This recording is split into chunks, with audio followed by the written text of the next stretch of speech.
My name's Alanna, and I am a yoga teacher here at Dragonfly, and I teach Tuesday nights a heart and hip class where we focus a lot on opening up our hips because we hold tons of emotions in the hips, and also lots of heart opening postures to activate our heart chakra and open up those shoulders that often get tense when we're sitting at desks all day.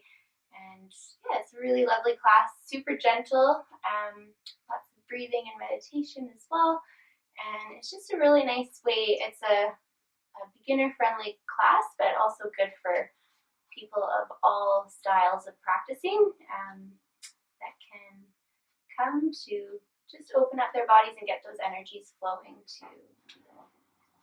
So I started my yoga journey. I took my first yoga class with my mom, and I think I was in grade 9 or grade 10, so it's been quite a while for me, many, many years ago. And at the time, I was a high-level synchronized swimmer, and ironically, I hated stretching, and being flexible was like the worst part of my athletic career. And I went to a yoga class, and it was the first time I could touch my toes, and I didn't feel anxiety doing it. And I realized that it was because I was breathing, and every other time I was stretching, which I know now, yoga is not really about stretching, it's much more than that, but I realized when I got rid of my anxiety, it wasn't scary, and it actually felt really amazing. And I just fell in love with the end of the class, that shavasana, and walking out, I felt like a new person. Like I just felt like kind of reborn, and that's sort of when I fell in love with yoga. And it was just something I did periodically. It wasn't like a super regular practice. And then many years later, I moved overseas to Saudi Arabia, which is actually a country where women are not allowed to do any physical activity. But thankfully, I met a few yogis, one from Turkey and one from Peru. And these two ladies, and one from Switzerland, and they would hold yoga classes on our compounds where we were kind of free to be who we were. And I started regularly attending these classes. And it was just the same thing. Like I felt almost like you're walking on clouds when I left these classes, and I just fell in love with all of that. And then I decided to take a yoga retreat in India for 2 weeks, which took my breath away. It completely transformed everything, and I just wanted to do yoga every day, all the time.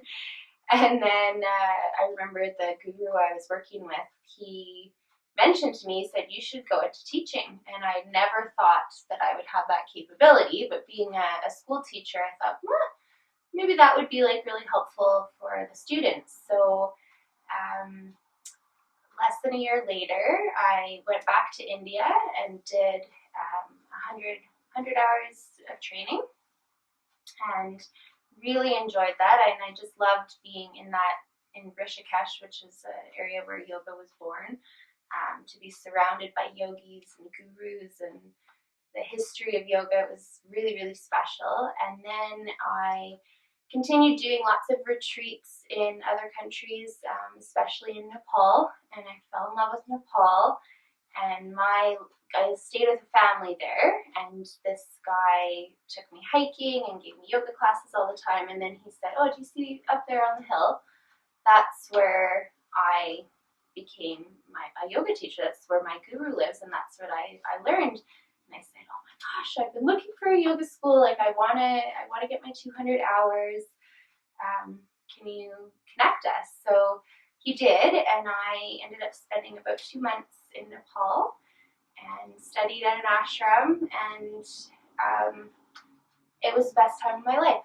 And I learned so much there, and I'm still in touch with all those people, and there's a big part of my heart that I think is still left in Nepal, and If I had the means, I would go back as often as I could, and I recommend for anyone that is interested in yoga, even if you don't want to teach, like, to immerse yourself in these cultures of yoga.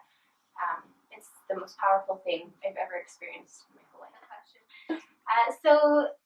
In terms of the different styles that I teach as a teacher, I have done all my training in traditional classical yoga, which is a hatha-based yoga, so long holds, less flow, more holding, alignment, that kind of stuff.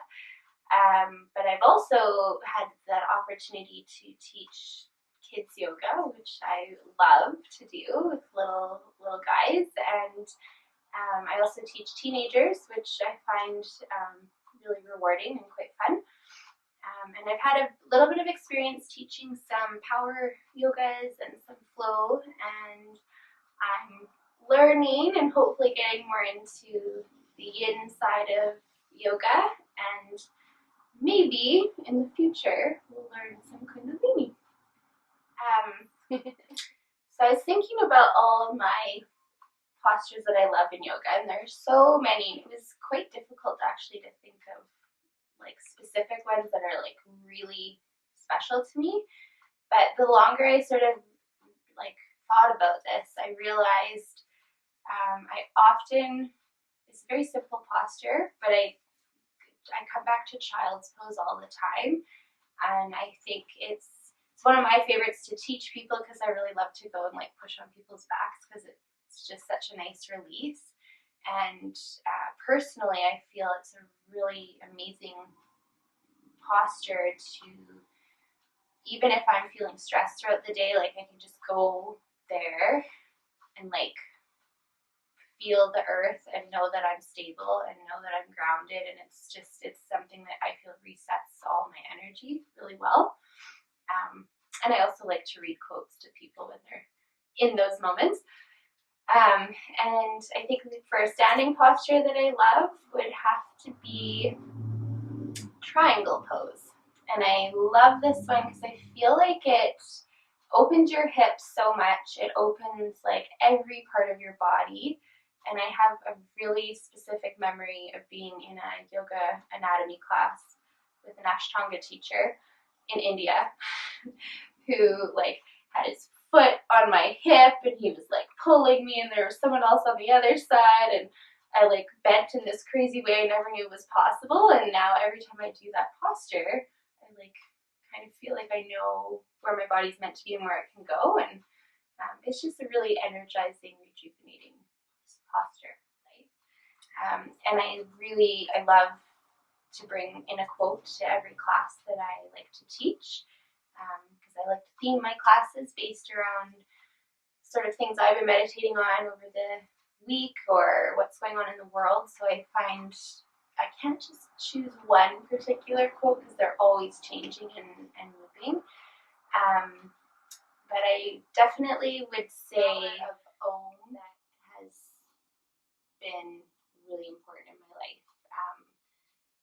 It's such a powerful frequency. It's the frequency of all living things on Earth, and it connects you to the greater parts of the universe and everything that we are all connected to, and it's behind my ear.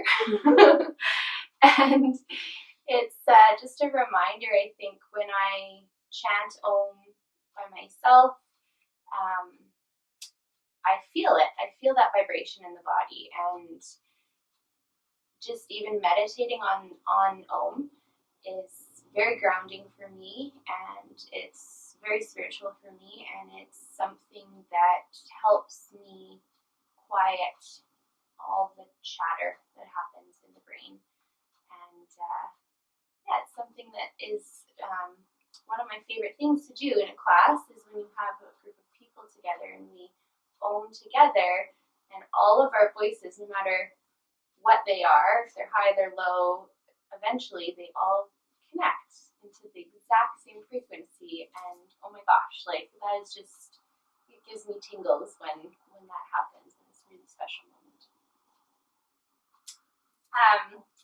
So I teach yoga at the school that I work at, just as like a little offering to the teachers. And there's a lot of teachers that have come up to me and said, "Oh, I want to go, but I'm like not flexible enough, or my brain is too busy, or I'm just not comfortable doing this." And I often hear that from lots of people that, you know, they want to do yoga, but they just don't think it's the right thing for them. And what I always tell people is like, it's a space where nobody's going to judge you.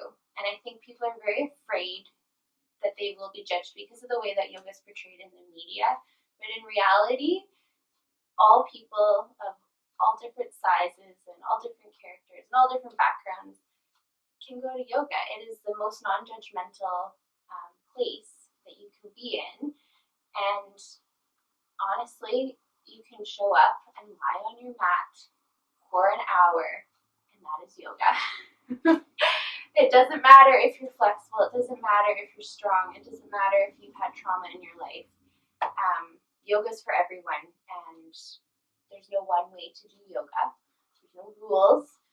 You need to come, try, be present, and the yoga will find you. So don't be afraid to come, because anyone and everyone